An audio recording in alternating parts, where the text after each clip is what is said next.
வாழ்க வளமுடன். அனைவருக்கும் சிவகாரியின் அன்பான வணக்கம். இந்த வீடியோவில் எதை பற்றி பார்க்க போகிறோம்னா, நிஃப்டி மற்றும் பேங்க் நிஃப்டி அடுத்த நகர்வு என்ன மாதிரி பார்ப்போம். அதுக்கு முன்னாடி சப்ஸ்கிரைப் பண்ணிங்க. வீடியோ பிடிச்சா லைக் பண்ணுங்கள், ஷேர் பண்ணுங்கள், கமெண்ட் பண்ணுங்கள். உடனுக்குடன் அப்டேட்டுக்கு டெலகிராம் லிங்க் டிஸ்கிரிப்ஷனில் இருக்குது, ஜாயின் பண்ணிங்க. சரி, வாங்க வீடியோக்குள்ளே போவோம். நம்ம என்ன சொல்லியிருந்தோம், என்ன அடைஞ்சு ஃபஸ்ட்டு பார்ப்போம். நம்ம என்ன சொல்லியிருந்தோம்னா, மார்க்கெட்டை பொறுத்தளவுக்கு அந்த 21,593 பிரேக் பண்ணால் மார்க்கெட் இந்த இடத்துக்கு இறங்கினா மார்க்கெட் கீழ் நோக்கி போயிட்டு அது ஒரு இடையில கேப் ஃபில்லிங் சொல்லியிருந்தேன். அது இந்த கேப் ஃபில்லிங் பண்ணிவிட்டு 21,465 மார்க்கெட் திருப்பி மேல் நோக்கி தான் போக வாய்ப்பு அப்படிங்கிறது சொல்லியிருந்தோம். மார்க்கெட்டை பற்றி என்ன தான் இறங்கினாலும் மேல் நோக்கி போகிற மாதிரி தான் மூணுமே கொடுத்துருப்போம். இந்த ஜோனில் சைடுவேஸு, அதுக்கடுத்து இறங்கினாலும் மேலே, இந்த கீழே இந்த சேனலுக்கு வந்தாலும் மேலே தான் போகும் அப்படிங்கிற மாதிரி கொடுத்துருந்தோம். ஆனால் மார்க்கெட்டை பொறுத்தளவுக்கு நம்ம இந்த 21,593 பிரேக் பண்ணிச்சு. மார்க்கெட் பிரேக் பண்ணி மறுபடியும் உடனே ரெக்கவரி கொடுத்துட்டு இந்த இடத்துல சைடுவேஸாக ரொம்ப நேரம் இருந்துட்டு மறுபடியும் அந்த இடத்த மூவ் பண்ணி மறுபடியும் சைடுவேஸ். மார்க்கெட்டை பொறுத்தளவுக்கு இன்றைக்கி வந்து பியூர்லி ஃபுல்லாக சைடுவேஸ் தான் இருந்துச்சு இடத்துல. இதுக்கு காரணம் பார்த்தீங்கன்னா பேங்க் நிஃப்டி ஒரு காரணம், ஃபின் நிஃப்டி ஒரு காரணம். பேங்க் நிஃப்டியாக கொஞ்சமாவது கடைசியில் இறங்கின மாதிரி இருந்துச்சு. ஃபின் நிஃப்டி மூவ்மெண்ட்ஸே இல்லை, அப்படியே ஃபுல்லாகவே 20 பாயிண்ட்லேயே ஓட்டாங்க. அதனால தான் இந்த சைடுவேஸ் நடந்துச்சு இந்த இடத்துல. சரி, பேங்க் நிஃப்டி பார்ப்போம். இது பேங்க் நிஃப்டி எடுத்துக்கிட்டோம்னா, பேங்க் நிஃப்டி இந்த ஜோனில் தான் நம்ம வந்து, அதாவது 48,044 விட்டு இந்த ரேஞ்சுக்குள்ளே தான் சைடுவேஸ் இருக்குன்னு எதிர்பார்த்தோம். ஆனால் பார்த்தீங்கன்னா அதாவது கொஞ்சம் இறங்கி, அதாவது நம்ம கொடுத்தது வந்து 880 டு 944 இதுக்குள்ளே, 880 டு 48,044 இந்த ரேஞ்சில் தான் சைடுவேஸுங்கிற மாதிரி கொடுத்துருந்தோம். ஆனால் மார்க்கெட்டை பொறுத்தவரைக்கும் இன்றைக்கி என்ன அடைஞ்சுன்னா 48,900 டு 800 இதுக்குள்ளே 100 பாயிண்ட் இருந்து இந்த 100 பாயிண்ட் இறங்கி 100 பாயிண்ட் ஃபுல்லாக சைடுவேஸில் இருந்துச்சு. கடைசி நேரத்தில் தான் பிரேக் ஆனிச்சு. ஆனால் அது பெரிய மூவ்மெண்ட்ஸ் இல்லை, கடைசி வரைக்குமே ஃபுல் சைடுவேஸ் தான். அது காரணம் ஃபின் நிஃப்டி. சரி, ஓகே, நாளைக்கு என்ன மாதிரி நகர வாய்ப்புன்னு பார்ப்போம் நிஃப்டிலேருந்து. இப்போ நிஃப்டி சார்ட் வச்சுருக்கேன், இதில் தேவையெல்லாம் ரிமூவ் பண்ணிவிடுவோம் ஃபஸ்ட்டு. இப்போ நிஃப்டியோட டே கேண்டில் வச்சுருக்கேன். இப்போ டே கேண்டில் பொறுத்தளவுக்கு பார்த்தோம்னா, இன்றைக்கி வந்து மார்க்கெட் வந்து இது பிரேக் பண்ண இறங்கிறதுக்கான சூழ்நிலை இந்த இடத்துல சைடுவேஸ் முடிஞ்சு ஒரு ஃபுல்லாக பிரேக் ஆகிருந்தால் இறங்கிறது வாய்ப்பு இருந்திருக்கும். ஆனால் மார்க்கெட்டை பொறுத்தளவுக்கு நிஃப்டி புல்லிஸில் தான் செட்டப் இருக்குது, ஆனால் பேங்க் நிஃப்டி தான் பேரிஸாக இருக்குது. இந்த மாதிரி ரெண்டும் ஆப்போசிட்டாக இருந்தாலே மார்க்கெட் மறுபடியும் சைடுவேஸ் தான் இருக்க வாய்ப்பு இருக்கும். இப்போ நாளைக்கு என்ன மாதிரி மூவ்மெண்ட்ஸ்லாம் கொஞ்சம் குழப்பமாக தான் இருக்கும். நாளைய பொறுத்தளவுக்கு பார்ப்போம். ஃப்ரெண்ட்ஸ், இப்போ 15 மினிட்ஸில் வச்சுருக்கேன். இன்றைக்கி டேவோட ஹைன்னு பார்த்தீங்கன்னா 21,755, லோன் பார்த்தோம்னா 21,555.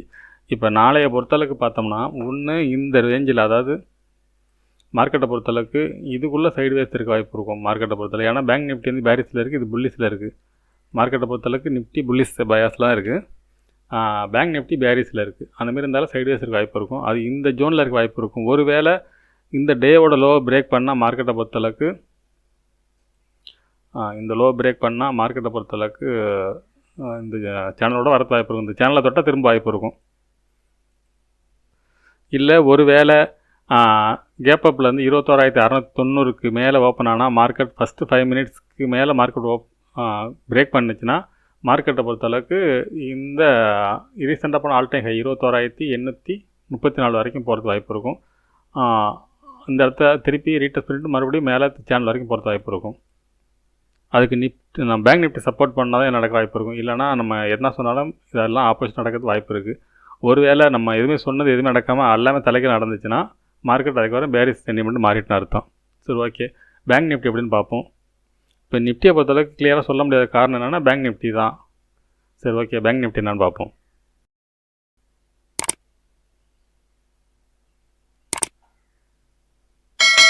ஓகே ஃப்ரெண்ட்ஸ், பேங்க் நிஃப்டி வச்சுருக்கோம். இதில் வந்து தேவையில்லாத ஃபஸ்ட்டு ரிமூவ் பண்ணிவிட்டு கனெக்ட் பண்ணுறேன்.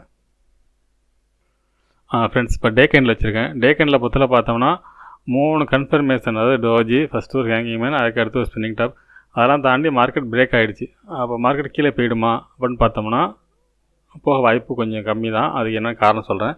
இப்போ பார்த்தீங்கன்னா நம்ம ஒரு சேனல் போட்டிருக்கோம். இந்த சேனலில் பிரேக் பண்ணால் மட்டும்தான் மார்க்கெட் கீழேன்னு சொல்லலாம். 47,300 விட்டு இறங்கினா மட்டும்தான் மார்க்கெட் வந்து கீழே போக வாய்ப்பாக இருக்கும். இல்லைனா 47,411 இந்த டேவோட சப்போர்ட் ஒன்று இருக்குது, அதுலேருந்து மார்க்கெட் மேல் நோக்கி போக வாய்ப்பாக இருக்கும்.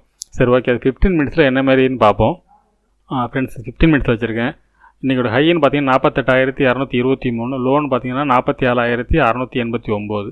சரி, ஓகே, இது என்ன மாதிரி மூமெண்ட்ஸ் அடுத்து என்ன மாதிரி நகர வாய்ப்புன்னு பார்த்தோம்னா நாளைய பொறுத்தவரை 47,411 ஒரு ஸ்ட்ராங் சப்போர்ட்டாக இருக்க வாய்ப்பு இருக்கும். அதை விட்டால் இந்த சேனல்லேருந்து மார்க்கெட் மேல் நோக்கி போக வாய்ப்பாக இருக்கும். இந்த சேனலை விட்டு பிரேக் பண்ணால் மட்டும்தான் மார்க்கெட் கீழே அப்படின்னு சொல்லியிருக்கோம். இப்போ பார்த்தீங்கன்னா மார்க்கெட் இந்த 47,411 மார்க்கெட் திரும்ப வாய்ப்பு இருக்கும். அப்படி இல்லைன்னா இந்த சேனல் என்னை பொறுத்தளவுக்கு இந்த இடத்துல திரும்ப வாய்ப்பு இருக்கும். மார்க்கெட் திரும்பினா இந்த ரேஞ்ச் அது 47,884 வரைக்கும் போகிறது வாய்ப்பு இருக்கும். இதுக்கு மேலே மார்க்கெட்டை பொறுத்தளவுக்கு 47,965 அப்படிங்கிற இந்த ரெசிஸ்டன்ஸை பிரேக் பண்ணால் மார்க்கெட் ஃபர்தராக மேலே போகிறது வாய்ப்பு இருக்கும். இது பிரேக் பண்ணால் எவ்வளோ தூரம் போக வாய்ப்புன்னு பார்த்தோம்னா இந்த இடத்துலேருந்து இந்தமாரி அதாவது டேவோட ஹை வரைக்கும் போகிறது வாய்ப்பு இருக்கும். இப்போ கண்டிஷன் பொறுத்தளவுக்கு மார்க்கெட் வந்து வெரி புல்லிஷ் கொடுத்தா மட்டும் தான் மேலே போக வாய்ப்பாக இருக்கும். பேங்க் நிஃப்டியை பொறுத்தளவுக்கு டே கேண்டில் பொறுத்தளவுக்கு இப்போ ரீசெண்டாக இப்போ ஆல் டைம் ஹை பிரேக் பண்ணணும், அதுக்கப்புறம் தான் மார்க்கெட் மேலே போக வாய்ப்பாக இருக்கும். அந்தளவுக்கு நாளைக்கு இந்த இடத்த இறங்கிட்டு ஒரு ஹேமர் மாதிரி கேண்டில் போட வாய்ப்பு இருக்கும். அப்படி போட்டால் மட்டும்தான் அடுத்தடுத்து மார்க்கெட் மேலே போக வாய்ப்பாக இருக்கும், இல்லைன்னா கீழே போகிறது வாய்ப்பு தான் அதிகமாக இருக்கும். ஆனால் என்னோடய பாயிண்ட் ஆஃப் வியூலேருந்து இந்த சேனல் பிரேக் பண்ண வாய்ப்பு கம்மி அப்படிங்கிறத நான் சொல்லுவேன். இந்த டே ஹைக்கு மேலே இருந்துச்சுன்னா ஒரு வேளை அதுலேருந்து இறக்கத்தை கொடுத்துட்டு மறுபடி இந்த ரீசெண்டாக போனால் ஆல் டைம் ஹை போகிறது வாய்ப்பு இருக்கும். இப்போ பேங்க் நிஃப்டியை பற்றி நான் என்ன சொல்ல வரேன்னா, பெரும்பாலும் இறங்கினாலும் மார்க்கெட் மேல் நோக்கி போக வாய்ப்பு. ஒருவேளை இந்த சேனலை மட்டும் பிரேக் பண்ணால் மட்டும்தான் மார்க்கெட் கீழே போகிறது வாய்ப்பு இருக்கும். கீழேன்னு பார்த்தீங்கன்னா 46,919 ஒரு ஸ்ட்ராங் சப்போர்ட் இது வரைக்கும் வரப்போம். இதை விட்டு பிரேக் பண்ணால் மட்டும்தான் பெரிய ஃபால்னு எடுத்துக்க முடியும். சரி, ஓகே ஃப்ரெண்ட்ஸ், நம்ம அடுத்த வீடியோவில் சந்திப்போம். நன்றி, வணக்கம்.